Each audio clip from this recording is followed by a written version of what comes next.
Hola, ¿qué tal? Espero que estén súper bien. Yo soy Lisette y estos son los misterios de Lee. El caso que conmociona al archipiélago. Investigación para encontrar al menor de 11 años. Ha sido localizado esta mañana un cadáver. Condenados a prisión. Hallado los cuerpos sin vida. Se busca a un joven de 29 años, parecido al cadáver de un hombre.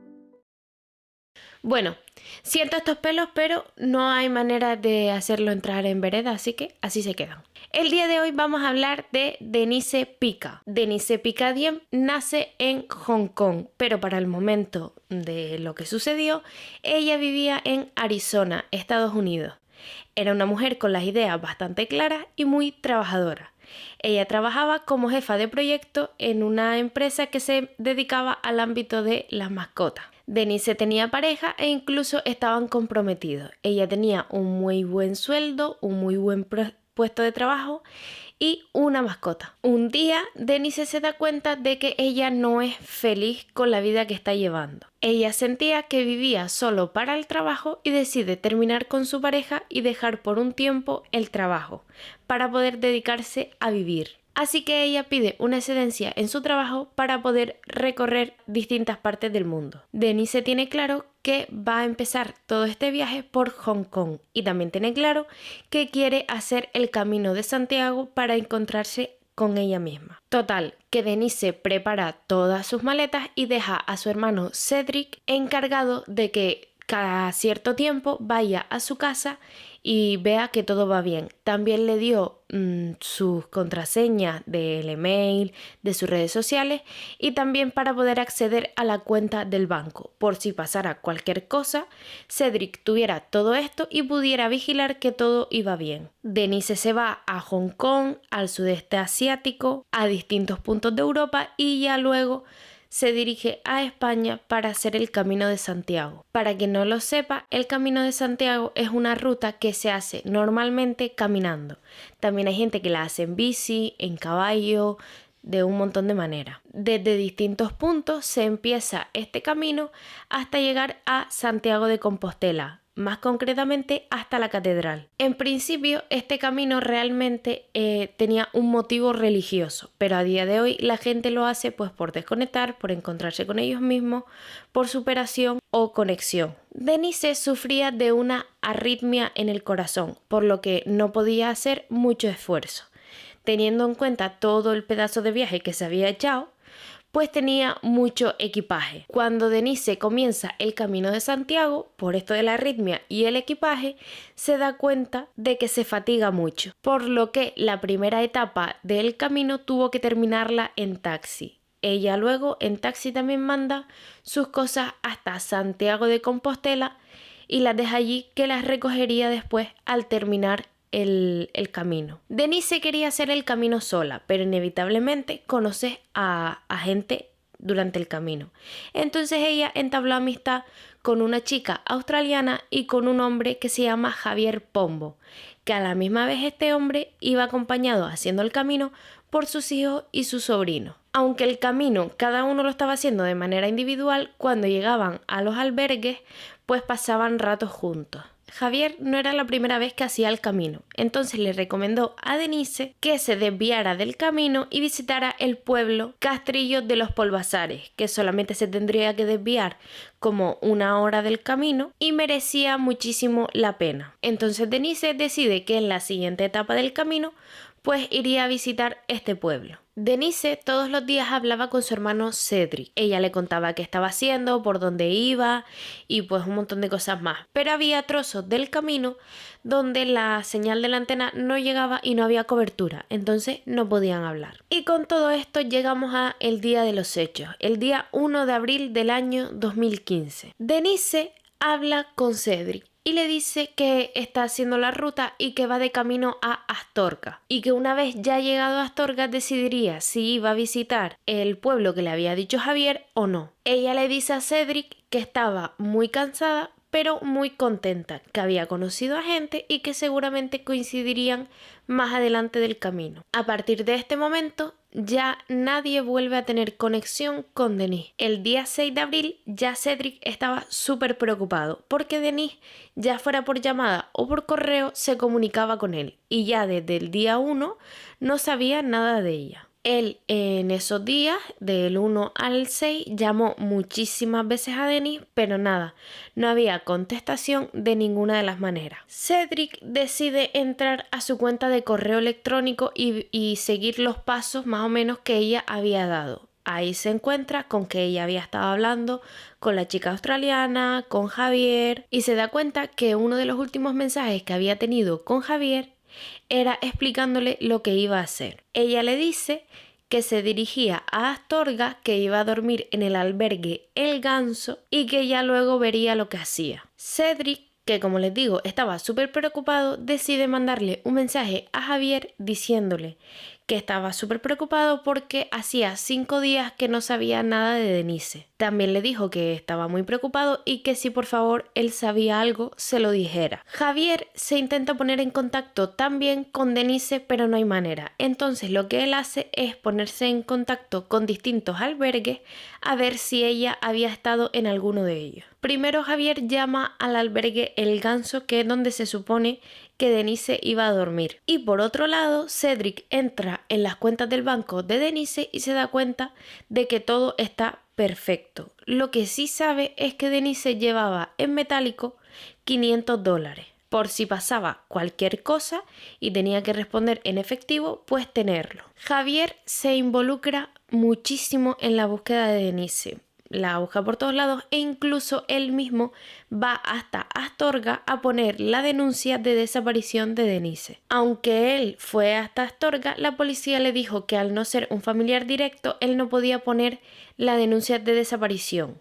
Finalmente sí que la dejaron ponerla. Cedric obviamente viaja desde Arizona hasta Madrid y allí lo está esperando Javier. Y ya una vez en Madrid, vuelven a poner la denuncia en Madrid de desaparición de Denise, con tanta suerte que la comisaría ya sabía que todas las comisarías por donde está el Camino de Santiago tenían esta denuncia de desaparición y la estaban buscando. Cedric va hasta Astorga para quedarse allí durante la búsqueda de su hermana, que ya hace 2 semanas que desapareció. Tras buscarla por todo el camino, incluso por zonas de muy difícil acceso, se sabe que Denise no desapareció de manera voluntaria, sino que algo le había pasado. En ese momento también se dan cuenta de que existe la posibilidad de encontrarla sin vida. En este caso se pone a cargo a una inspectora llamada Patricia. Ella manda a buscar a las comisarías de toda la zona del Camino de Santiago las últimas incidencias graves que han pasado en el camino. Ella revisa todas las incidencias, las denuncias y demás, y hay algo que le llama muchísimo la atención. Una chica alemana hacía poquitas semanas había denunciado que en un punto del camino se había dado cuenta que había una flecha diferente a todas las demás. Entonces ella decide seguir esta flecha y el camino empieza a estrecharse. Ella sigue el camino y se da cuenta de que al final del camino hay un hombre con la cara tapada llamándola. Este hombre se acerca a ella, la tira del pelo, la tira al suelo y saca una cosa eléctrica. Ella obviamente no paraba de moverse y como llevaba bastante ropa, no le daba la electricidad al cuerpo, hasta que por fin ella llegó a darle una patada en los cataplines y pudo echarse a correr. Ella, mientras corría, saca 50 euros y los tira al suelo pensando que este hombre lo que quería era dinero. Esta muchacha llega hasta Astorga, pone la denuncia y la policía la acompaña hasta el lugar donde había ocurrido todo esto. Cuando llegan hasta donde se suponía que estaba la flecha falsa, la flecha ya no estaba.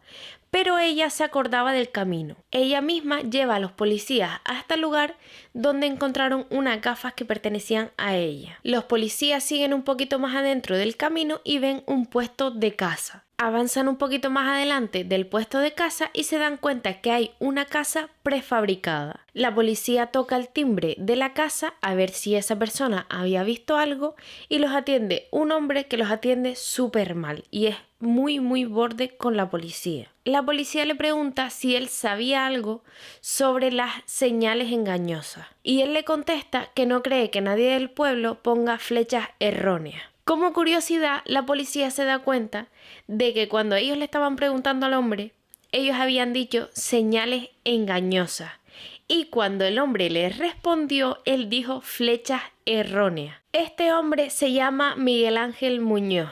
Es el dueño de una casa prefabricada justo en la entrada del pueblo Castrillo de los Polvasares, el pueblo al que muy probablemente Denise iba a ir. Esta chica alemana sigue adelante con la denuncia, pero como no podía demostrar que había sido Miguel Ángel el que hizo esto, pues lo dejaron en libertad. Para este momento ya hacía 3 semanas que Denise había desaparecido. Y la policía piensa como sospechoso en Miguel. Entonces la policía decide volver a casa de este hombre y como interrogarlo un poco. Pero se llevan la gran sorpresa de que cuando abre la puerta Miguel los trata súper bien. Es súper amable, respetuoso, nada en comparación con la primera vez. La policía también decide hablar con varias personas del pueblo a ver cómo era Miguel, cómo era su actitud. Muchas personas dijeron que era un hombre con mucho mal genio y varias mujeres habían dicho que cuando...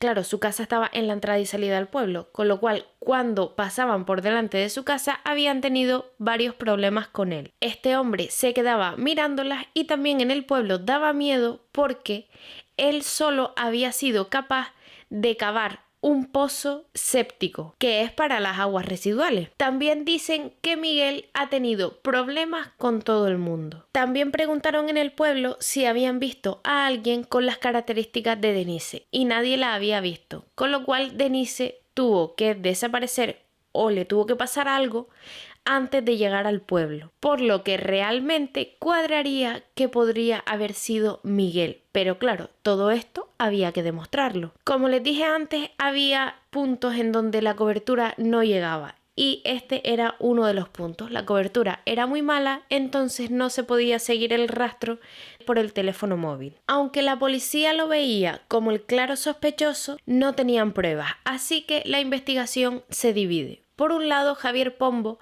le pide a sus hijos y sus sobrinos que por favor revisen las fotos en donde sale Denise para ver si encuentran cualquier cosa. Y en una de ellas, Denise aparece con su libro guía que ella llevaba para hacer el camino. Ellos buscan este mismo libro y efectivamente en una de las recomendaciones sale el pueblo de Castrillo de los Polvasares. Pero para llegar hasta el pueblo, el único camino que salía en esta guía era pasando por delante de casas de Miguel. Por otro lado, Cedric le recuerda a la policía que Denise llevaba $500 en metálico.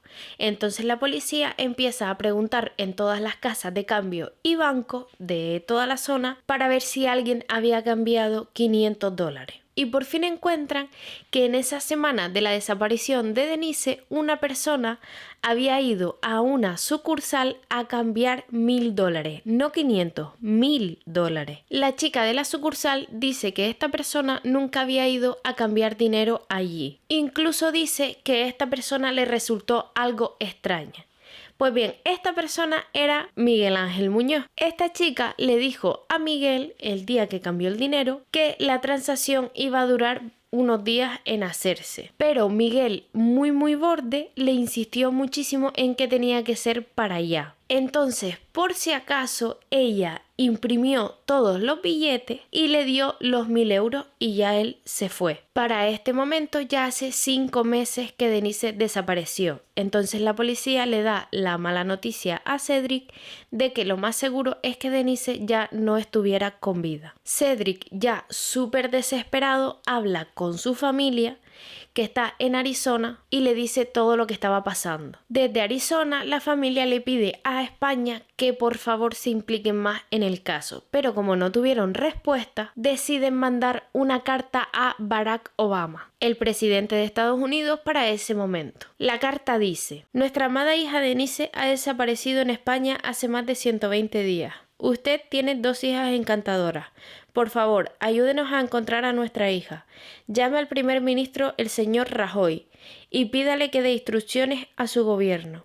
Que nos digan lo que saben, lo que no saben y lo que están haciendo para encontrar a nuestra hija. Entonces, desde la propia Casa Blanca se ponen en contacto con Rajoy y le dice que una compatriota había desaparecido ahí. Ellos le dicen que por favor aceptasen su ayuda, que iban a mandar a agentes del FBI a España en busca de Denise. Pero Rajoy rechaza esta ayuda. La búsqueda se siguió alargando cuando Rajoy recibe otra carta. Ya esta carta iba con un tono más serio y la mandaba el senador John McCain. En la carta le decía que considerara por favor pedir ayuda inmediata al FBI. Rajoy vuelve a no aceptar la ayuda del FBI, pero envía a los investigadores de la UDEF, que es un grupo especial de la policía, y los manda hasta Astorga para colaborar en la búsqueda de Denise. Y con esto llegamos hasta septiembre. La búsqueda de Denise sigue, la policía quiere detener a Miguel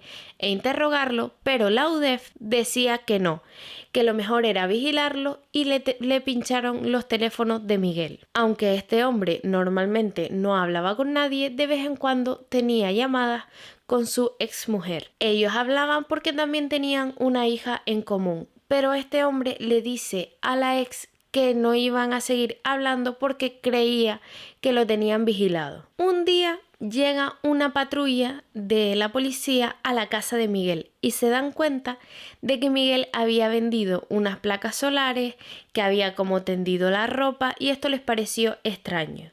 Ellos creyeron que esto lo estaba haciendo como para aparentar de que había gente en la casa, pero no era así. Miguel se había fugado, pero la policía ya tenía una orden de registro, entonces entran a la casa de Miguel. En principio no encuentran nada, solo se dan cuenta de que Miguel tiene como una obsesión por el orden. Pero en el terreno encuentran un sobre enterrado con 38.000 euros, que se supone era de una herencia que había recibido. El día 11 de septiembre encuentran a Miguel en un pueblo medio perdido del Camino de Santiago. Él iba vestido de peregrino y la UDEF se pone en contacto con la comisaría más cercana a donde lo habían encontrado. Ordenan a la comisaría más cercana que por favor sigan a Miguel vestido de peregrino, en lo que ellos llegaban con el helicóptero hasta el pueblo. Finalmente arrestan a Miguel y él mismo les lleva hasta cierto punto. Este punto es 2 kilómetros más lejos de su casa, detrás de un muro donde había un olor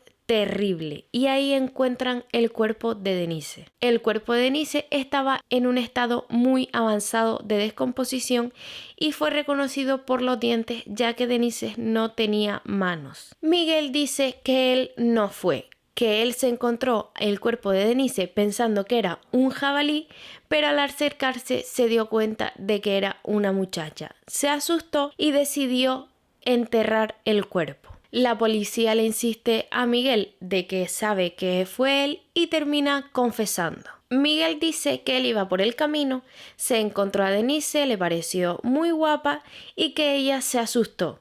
Entonces él se puso más nervioso, se acercó y que ella perdió la vida, así de repente. Él también dice que Denise lo había empujado y como tenía miedo de que en las uñas quedara restos de su ADN, decidió quitarle las manos. Miguel fue detenido y esto fue algo muy curioso porque en vez de verlo mal, asustado y demás, al revés, él se veía como contento porque tenía bastante afán de protagonismo y en esta situación él se sentía el protagonista. Miguel realmente enterró a Denise cerca de su casa, pero como se enteró de que la estaban buscando, una noche decide desenterrarla, llevarla a 2 kilómetros de su casa, detrás del muro, y volverla a enterrar. Miguel fue condenado a 23 años de prisión porque por el mal estado del cuerpo no se pudo comprobar si le había podido hacer algo más a Denise.